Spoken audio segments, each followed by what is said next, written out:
بسم اللہ الرحمن الرحیم۔ السلام علیکم ورحمۃ اللہ وبرکاتہ۔ الحمد للہ وکفی والسلام علی عبادہ الذین اصطفی، اما بعد۔ اعوذ باللہ من الشیطان الرجیم، بسم اللہ الرحمن الرحیم۔ وَإِذَا حُيِّيتُم بِتَحِيَّةٍ فَحَيُّوا بِأَحْسَنَ مِنْهَا أَوْ رُدُّوهَا۔ ناظرین کرام، برادران اسلام، میرے عفت ماؤں، بہنوں اور بیٹیوں، آج کے درس کا موضوع ہے سلام کے آداب۔ کل کے درس میں اختصار کے ساتھ سلام کے استحباب کو، اس کی سنیت کو اور اس کی مشروعیت کو ذکر کیا گیا تھا۔ آج سلام کے تعلق سے سلام کے کچھ آداب ذکر کیے جا رہے ہیں۔ نمبر 1، سلام کرنا سنت ہے، لیکن اس کا جواب دینا واجب ہے، جیسا کہ اللہ رب العالمین نے فرمایا کہ وَإِذَا حُيِّيتُم بِتَحِيَّةٍ فَحَيُّوا بِأَحْسَنِ مِنْهَا أَوْ رُدُّوهَا۔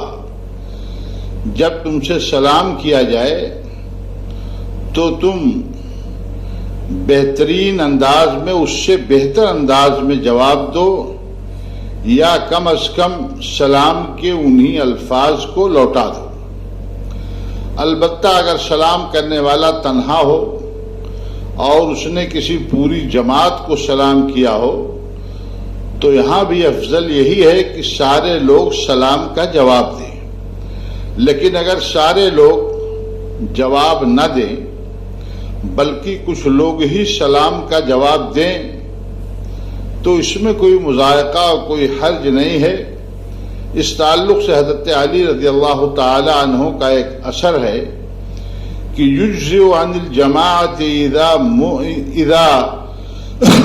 اذا مروا ان يسلم احدهم ويجزئ عن الجلوس ان يرد احدهم۔ یعنی اگر کوئی پوری جماعت کہیں سے گزر رہی ہو اور اس میں سے ایک آدمی سلام کر لے تو وہ سب کی طرف سے کافی ہو جائے گا، اور اسی طریقے سے بیٹھے ہوئے لوگوں میں سے صرف ایک شخص کا جواب دینا بھی یہ سب کی جانب سے کفایت کر جائے گا۔ دوسری بات یہ ہے کہ مستحب ہے کہ سلام میں پہل کرنے والا مکمل سلام کرے اور کہے السلام علیکم ورحمۃ اللہ وبرکاتہ، اور جواب دینے والا بھی اسی طرح مکمل جواب دیتے ہوئے کہے وعلیکم السلام ورحمۃ اللہ وبرکاتہ۔ تاہم اگر کوئی صرف السلام علیکم ورحمۃ اللہ پر اکتفا کر لے یا صرف السلام علیکم کہے تو بھی سلام ہو جائے گا، البتہ ثواب میں کمی واقع ہو جائے گی، جیسا کہ سنن ترمذی اور سنن ابی داؤد میں حضرت عمران بن حسین رضی اللہ تعالی عنہما سے مروی ہے کہ ایک آدمی اللہ کے نبی صلی اللہ علیہ وسلم کی خدمت میں حاضر ہوا۔ اس نے سلام کیا اور کہا السلام علیکم۔ اللہ کے نبی صلی اللہ علیہ وسلم نے اس کے سلام کا جواب دیا، پھر وہ آدمی بیٹھ گیا۔ اللہ کے نبی صلی اللہ علیہ وسلم نے ارشاد فرمایا عاشرون، اس سلام پر اس کو 10 نیکیاں ملی۔ اس کے بعد ایک دوسرا شخص آیا، اس نے بھی اللہ کے نبی صلی اللہ علیہ وسلم کو سلام کیا اور کہا السلام علیکم ورحمۃ اللہ۔ اللہ کے نبی صلی اللہ علیہ وسلم نے اس کے سلام کا جواب دیا، پھر وہ آدمی بیٹھ گیا۔ اللہ کے نبی صلی اللہ علیہ وسلم نے ارشاد فرمایا 20، اس کے سلام پر اس کو 20 نیکیاں ملی۔ اس کے بعد ایک تیسرا شخص اللہ کے نبی صلی اللہ علیہ وسلم کی خدمت میں حاضر ہوا۔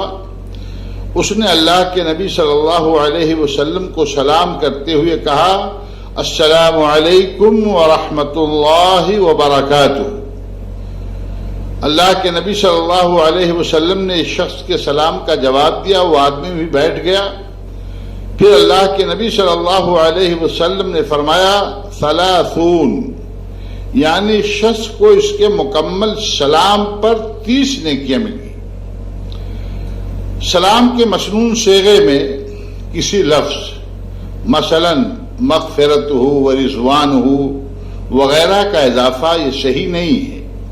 وعلیکم السلام ورحمۃ اللہ وبرکاتہ یہ مکمل سلام ہے۔ حضرت عبداللہ ابن عباس رضی اللہ تعالی عنہما اور حضرت عبداللہ ابن عمر رضی اللہ تعالی عنہما برکاتہ کے بعد مزید کسی لفظ کے اضافے کو ناپسند فرماتے تھے، جیسا کہ علامہ ابن عبد البر رحمہ اللہ نے اپنی کتاب التمہید کے اندر اس کو ذکر کیا ہے۔ تیسری چیز یہ ہے کہ اگر جماعت بڑی ہو اور کوئی آدمی اس جماعت کے پاس پہنچے یا وہاں سے اس کا گزر ہو تو مسنون و مستحب ہے کہ آنے والا سلام 3 بار کرے تاکہ سارے لوگوں تک سلام کی آواز پہنچ جائے، جیسا کہ صحیح بخاری میں حضرت انس رضی اللہ تعالی عنہ سے مروی ہے کہ کان اذا تکلم بکلمۃ اعادها 3 حتى تفهم عنه، اللہ کے نبی صلی اللہ علیہ وسلم جب کوئی بات کہتے تھے تو اس کو 3 مرتبہ دہراتے تھے تاکہ بات لوگوں کی سمجھ میں آ جائے۔ وَإِذَا أَتَى عَلَى قَوْمٍ فَسَلَّمَ عَلَيْهِمْ سَلَّمَ عَلَيْهِمْ 3، اور جب اللہ کے نبی صلی اللہ علیہ وسلم کسی قوم کے پاس کسی جماعت کے پاس آتے تھے اور ان کو سلام کرتے تھے تو اللہ کے نبی صلی اللہ علیہ وسلم 3 بار سلام کیا کرتے تھے۔ امام نووی رحمہ اللہ نے ریاض الصالحین کے اندر یہ حدیث نقل کرنے کے بعد لکھا ہے کہ وَهَذَا مَحْمُولٌ عَلَى مَا إِذَا كَانَ الْجَمْعُ كَثِيرًا، یہ 3 مرتبہ سلام کرنے کی بات اس حالت پر محمول کی جائے گی جب جماعت بڑی ہو اور سلام کی آواز سب تک پہنچنے میں شک شبہ ہو۔ چوتھی بات، سلام ہر مسلمان سے کرنا مستحب ہے، چاہے وہ امیر ہو، چاہے غریب ہو، چاہے چھوٹا ہو، چاہے بڑا ہو، چاہے متعارف ہو، چاہے غیر متعارف ہو۔ صحیحین میں حضرت عبداللہ ابن عمر رضی اللہ تعالی عنہما سے روایت ہے کہ ایک شخص نے اللہ کے رسول صلی اللہ علیہ وسلم سے دریافت کیا کہ اللہ کے رسول، اسلام کی کون سی خوبی سب سے بہتر ہے؟ اللہ کے نبی صلی اللہ علیہ وسلم نے ارشاد فرمایا تطعم الطعام، تم کھانا کھلاتے رہو، اسلام کی یہ خوبی سب سے بہتر ہے۔ اس کے بعد آپ نے فرمایا وَتَقْرَؤُ السَّلَامَ عَلَى مَنْ عَرَفْتَ وَمَنْ لَمْ تَعْرِفْ، ہر ایسے آدمی سے تم سلام کرو جس کو تم پہچانتے ہو یا جس کو تم نہیں پہچانتے ہو، شناسا غیر شناسا، متعارف غیر متعارف، سب سے تم سلام کیا کرو۔ یہ بخاری مسلم کی روایت ہے۔ اس سلسلے میں مسلمانوں میں بڑی کوتاہی پائی جاتی ہے۔ اولاً تو بہت سارے مسلمان سلام جیسی مبارک چیز سے کنارہ کش ہیں، اور جو مسلمان سلام کرتے ہیں وہ صرف شناسا اور متعارف لوگوں سے کرتے ہیں، خاص لوگوں سے کرتے ہیں، انجان اور اجنبی مسلمان کو سلام کرنے کی زحمت نہیں اٹھاتے۔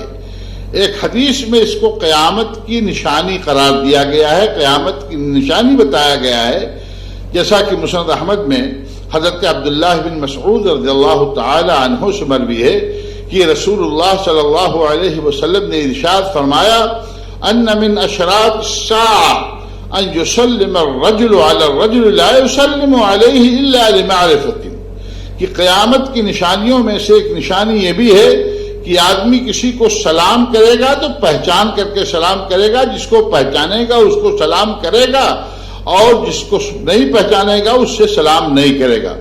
علامہ البانی رحمہ اللہ نے اس حدیث کو اپنی صحیحہ کے اندر ذکر کیا، یعنی حدیث صحیح ہے۔ پانچویں چیز یہ ہے کہ سلام میں پہل کرنا افضل ہے، جیسا کہ حضرت ابو امامہ باہلی رضی اللہ تعالی عنہ سے مروی ہے کہ اللہ کے رسول صلی اللہ علیہ وسلم نے ارشاد فرمایا ان اول الناس باللہ من بداہم بالسلام، لوگوں میں اللہ رب العالمین کا سب سے زیادہ مقرب اور نزدیکی وہ شخص ہے جو سلام میں پہل کرے. اس لیے ہم مسلمانوں کو سلام میں پہل کرنی چاہیے. اس بات کا انتظار نہیں کرنا چاہیے کہ کوئی آدمی ہم سے سلام کرے تو ہم اس کے سلام کا جواب دیں. سلام کے کچھ مزید آداب ہیں، انشاءاللہ آئندہ دروس میں ان کا ذکر کیا جائے گا.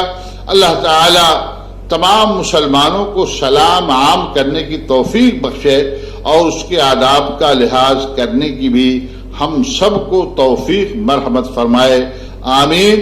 وآخر دعوانا ان الحمد للہ رب العالمین. والسلام علیکم ورحمۃ اللہ وبرکاتہ.